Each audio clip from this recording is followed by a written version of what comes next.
Boa! Notícia boa, notícia boa.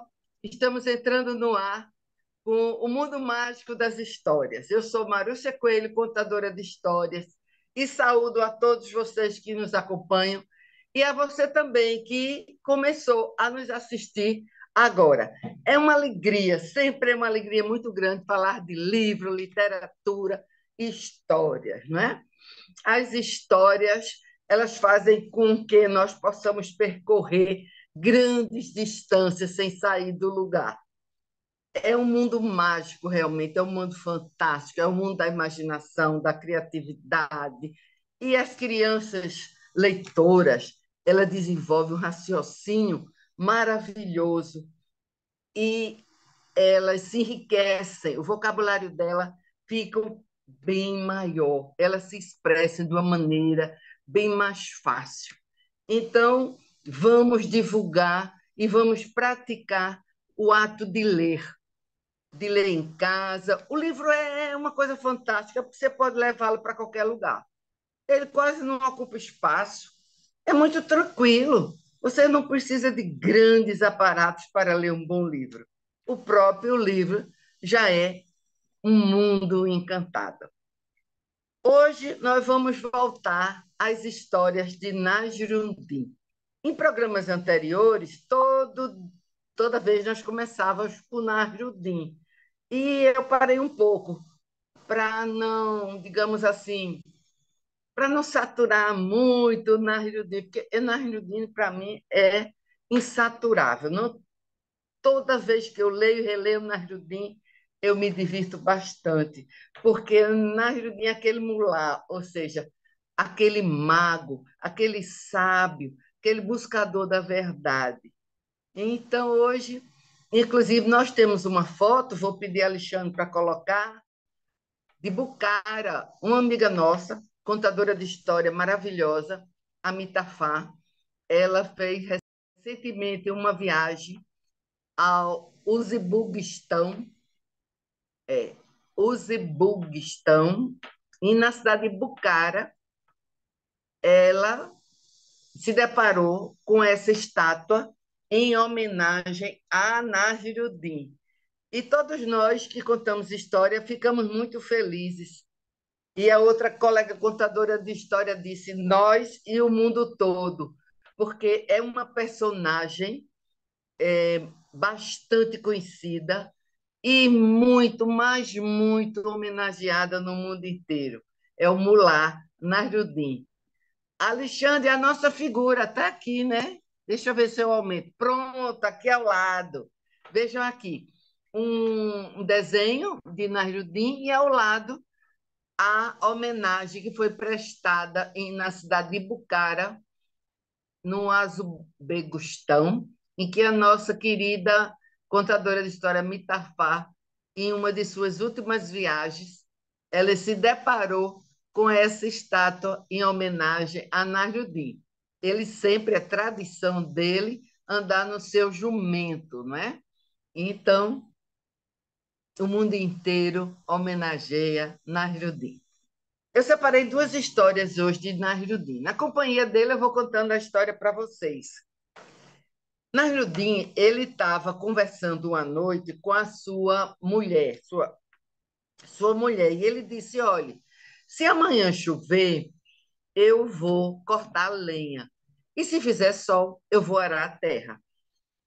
A mulher o advertiu: se Deus quiser. Nasruddin, diga sempre: se Deus quiser.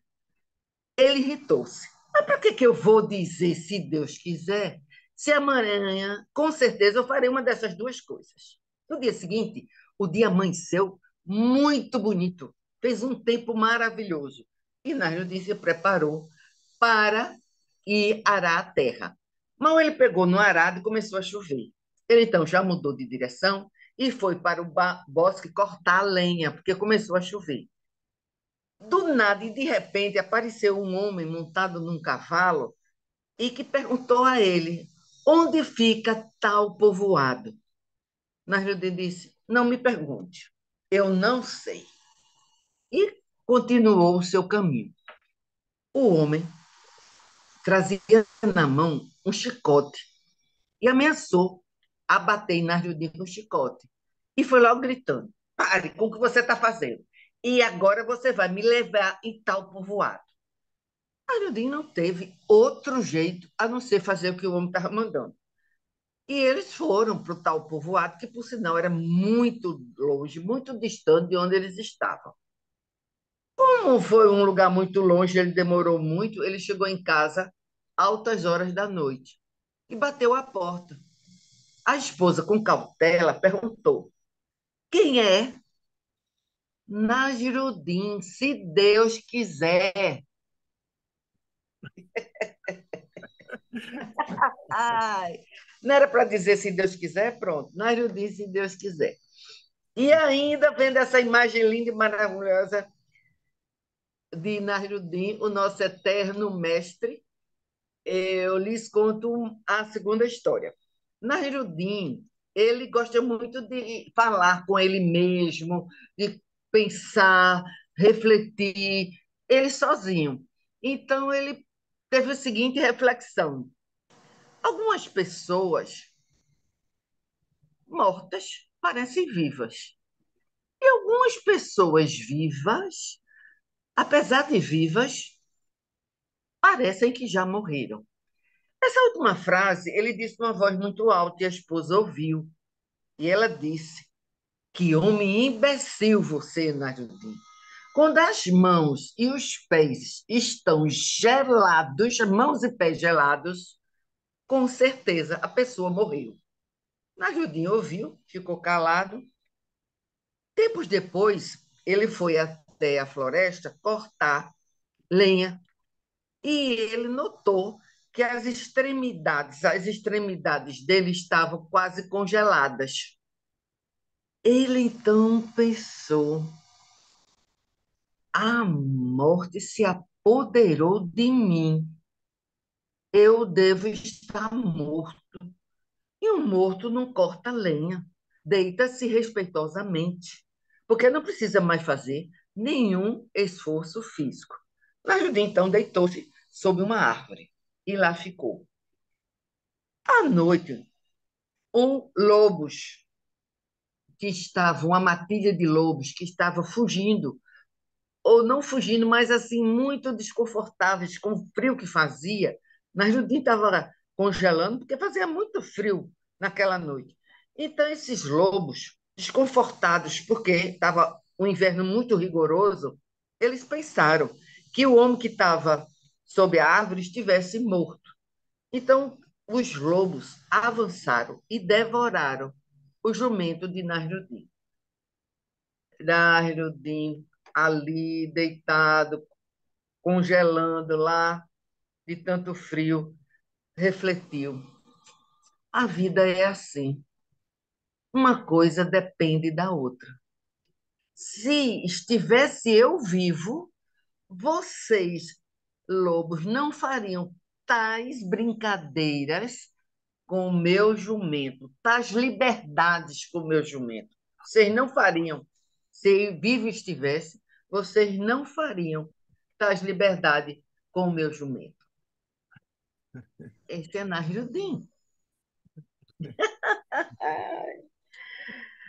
Então, depois de passearmos aí pelo esse mundo humorístico e filosófico do nosso querido Nasruddin, eu escolhi para contar a vocês hoje uma história de Pedro Bloch. Eu acho que muitos de vocês já ouviram falar em Pedro Bloch. Então, primeiro vamos ao nosso gole de arte e cultura, um brinde à vida, um brinde a todos vocês que estão nos assistindo e ouvindo as nossas mágicas histórias. Eu vou contar para vocês a história de um gato, mas um gato que não come rato. O gato dessa minha história é um gato azul. Azul. Vocês podem dizer que nunca viram um gato azul, mas o autor da história, ele diz que a história é dele e ele bota no gato da história dele qualquer cor. Aí você pode perguntar por que ele não escolheu o verde, escolheu o amarelo ou até um gato preto. Ele diz que o gato azul, ele tem raiva de todas as outras cores. Ele só gosta da cor azul. Então esse gato azul, ele tem um amigo macaco, um amigo macaco. E que esse macaco amigo dele tem um apelido, tudo azul.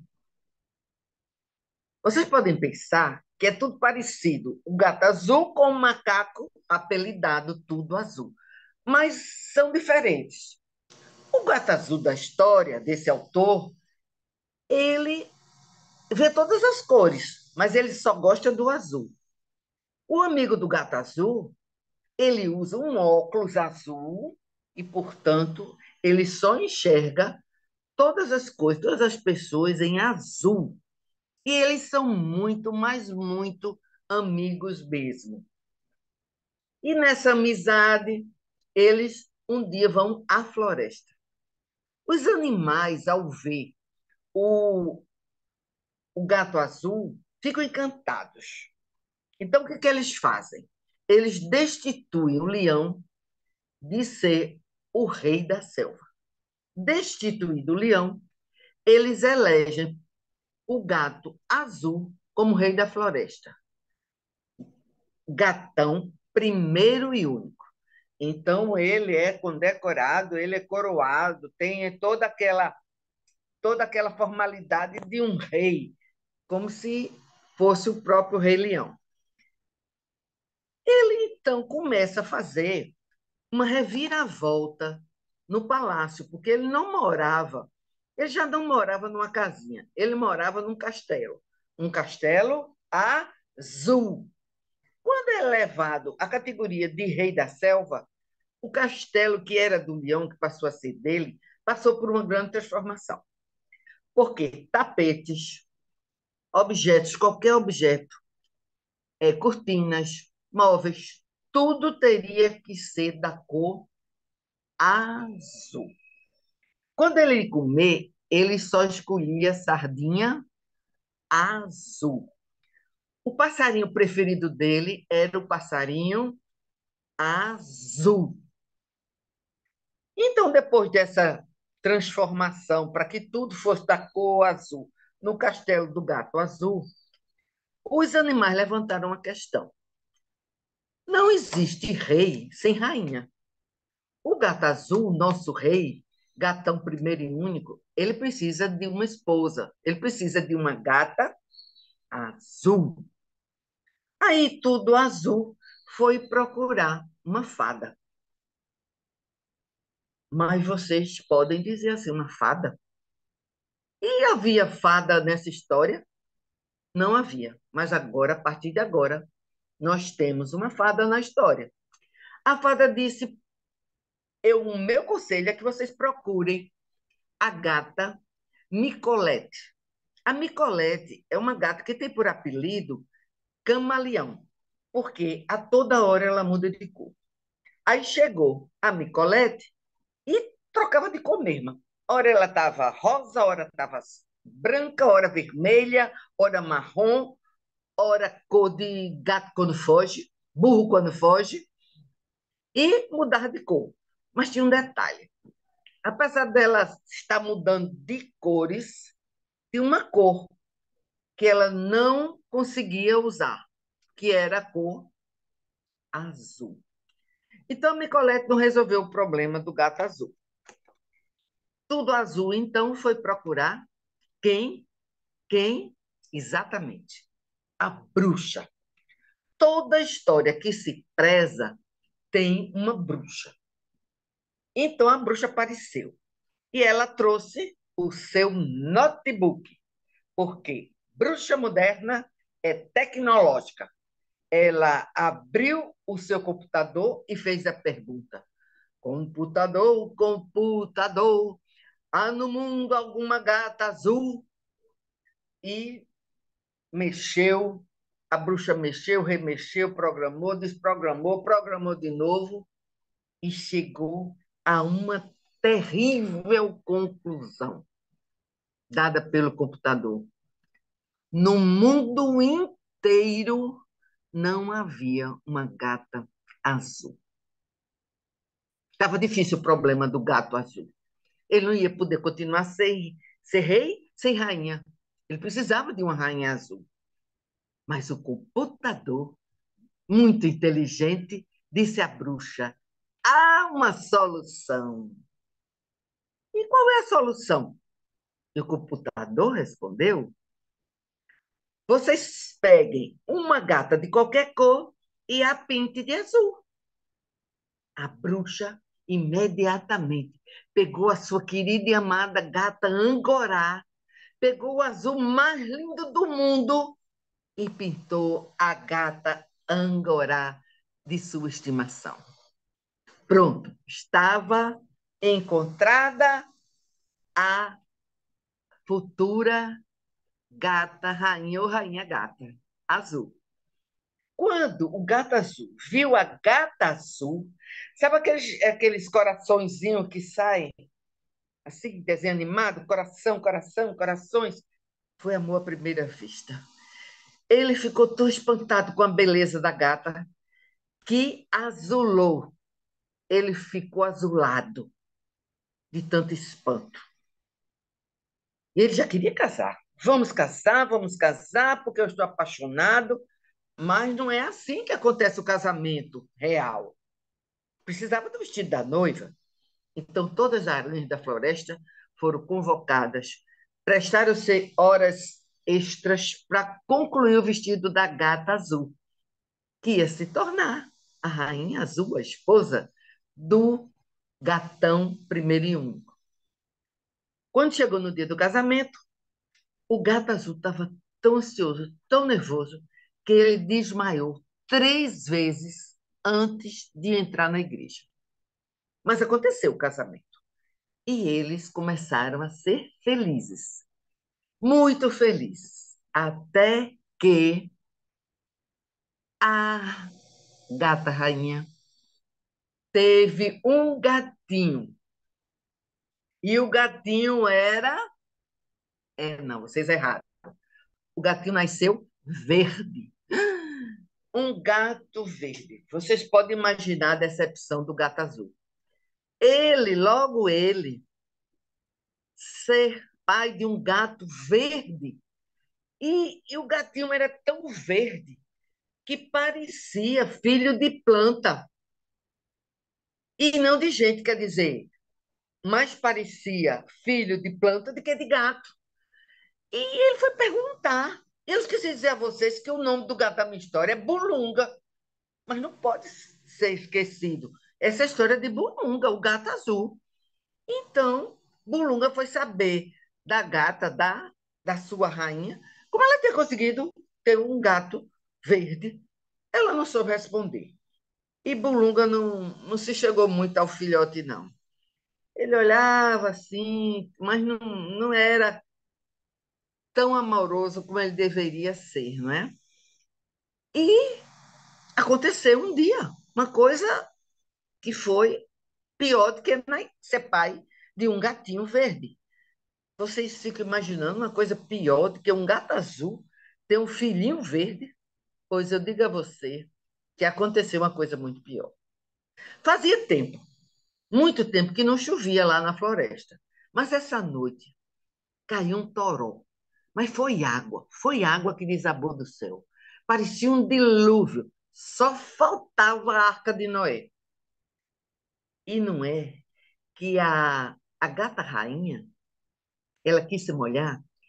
É que muita gente se engana, muitos gatos, mas muito mesmo, gostam de água, inclusive a gata rainha. Então ela saiu para tomar banho de chuva. Aí aconteceu o inevitável e o que podia ser pior.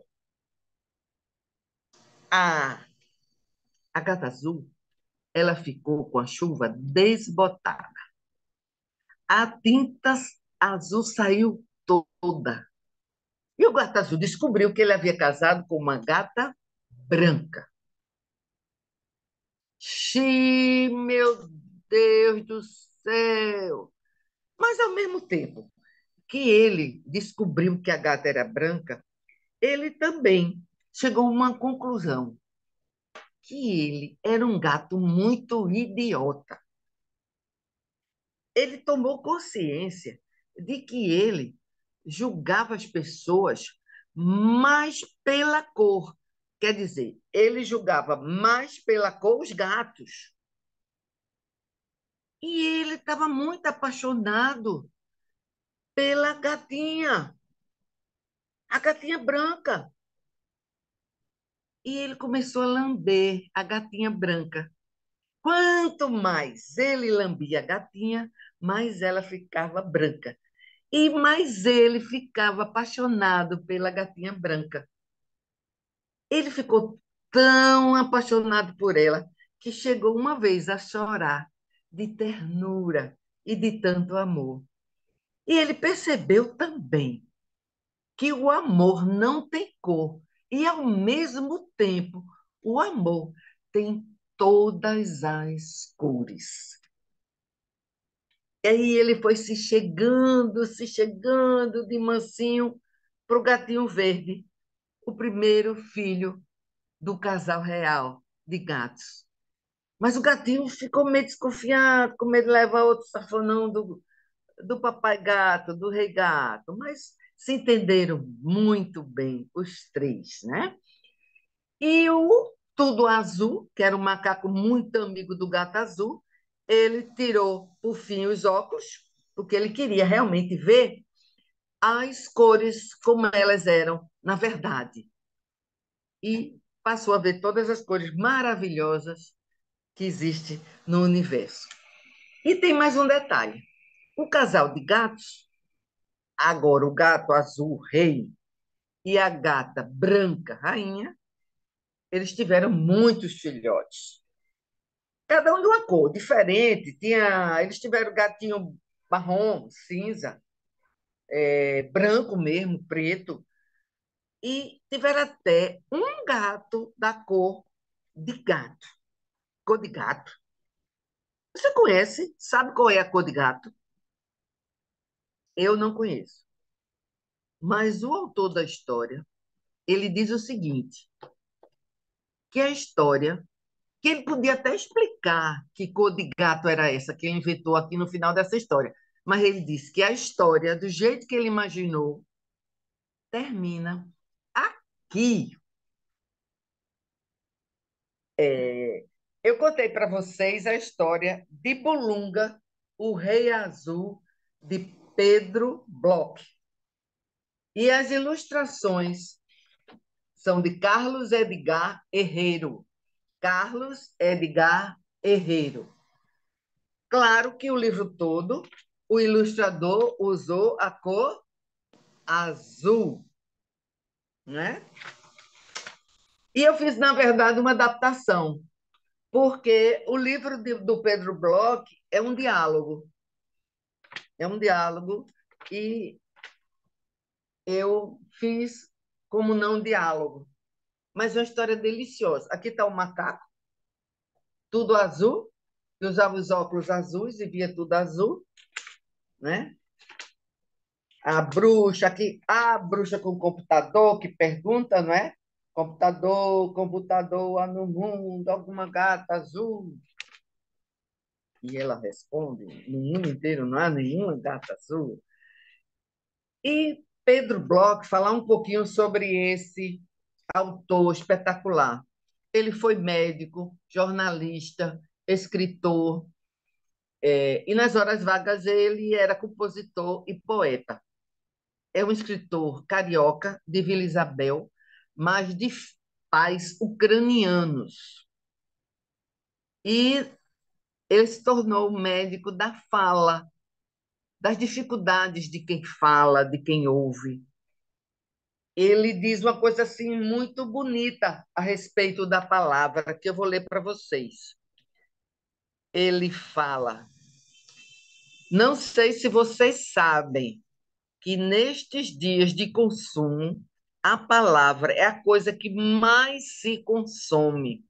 Eu adoro a palavra.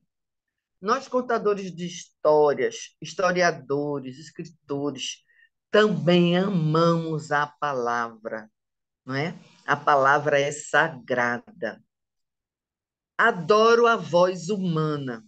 É a palavra que faz a gente ser gente.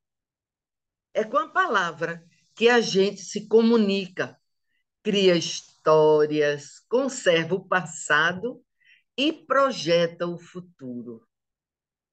É com ela que a gente pensa. Já pensou? Pensar não é ficar repetindo coisas decoradas, decoreba, mas procurar se conhecer e conhecer o mundo, principalmente o mundo das histórias, né? Ele traz, cita alguns dos livros dele e algumas das peças dele muito conhecidas, como sendo a, As Mãos de Eurídice, Os Inimigos Não Mandam Flores, Esta Noite Choveu Prata e Procura-se uma Rosa. E teve um livro dele que virou até novela, que foi Dona Xepa. Dona Xepa, originalmente, é um livro de Pedro Brock. Então, eu trouxe para vocês Bulunga, o Rei Azul. Uma história maravilhosa e que vocês, com certeza, já entenderam a mensagem que está aqui do gato Bulunga, que é tão atual esse tema, que é o preconceito, não é?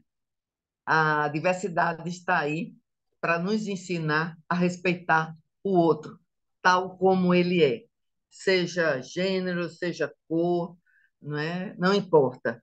O amor, como ele diz, o gato diz aqui, que o amor não tem cor e ao mesmo tempo tem todas as cores. Muito obrigada. Um beijo para as minhas crianças adoradas, minhas queridas leitoras que frequentam sempre bibliotecas e livrarias, e a você adulto que tem a alma infantil, como diz Oscar Wilde, que as histórias dele são para as almas infantis de 8 a 80 anos. Sempre é muito bom ouvir histórias. E não esqueça, o Dia das Mães está se aproximando e dê de presente às suas mães. Além de tudo que ela mais gosta, eu tenho certeza que ela vai gostar também de um livro, de um excelente livro. Escolha um romance, poesia, todo livro é maravilhoso. Então, muito obrigada, o Arte Agora. Muito obrigada a vocês que nos acompanham, que não nos dão força e nos incentivam. E até a próxima quinta-feira com mais uma história mágica para vocês. Obrigada, Alexandre. Obrigada a todos.